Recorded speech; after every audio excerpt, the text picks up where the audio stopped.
मराठी राज्य नाट्य स्पर्धेला गालबोट, 6 संघांचा निकालावर बहिष्कार, 14 पारितोषिके नाकारली। अहिल्यानगर येथे पार पडलेल्या 63व्या मराठी राज्य नाट्य स्पर्धेच्या निकालानंतर वाद उद्भवला आहे।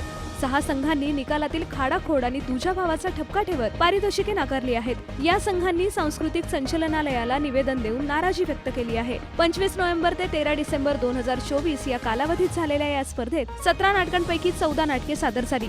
मात्र निकालावर संघांना प्रचंड आक्षेप असून जय बजरंग युवा सांस्कृतिक मंडळ, वात्सल्य प्रतिष्ठान, नाट्य आराधना, कल्पद्रुम फाउंडेशन, नाट्य मल्हार आणि संगम ग्राम विकास मंडळ यांनी एकूण 14 पारितोषिके नाकारली आहेत। माहितीच्या अधिकारातून मागवलेल्या निकालात खाडाखोड असल्याचं आढळलं असून प्रकाश योजना, नेपथ्य, रंगभूषा तसंच अभिनय गुणवत्तेसाठी दिलेली पारितोषिके नाकारण्यात आली आहेत। या प्रकारामुळे अहिल्यानगर कला विश्वात संतापाचं वातावरण निर्माण झालंय। सांस्कृतिक कार्यमंत्री आशिष शेलार यांना निवेदनाद्वारे या प्रकरणाची माहिती देण्यात आली असून स्पर्धेच्या निकाल प्रक्रियेवर पारदर्शकतेची मागणी केली जात आहे।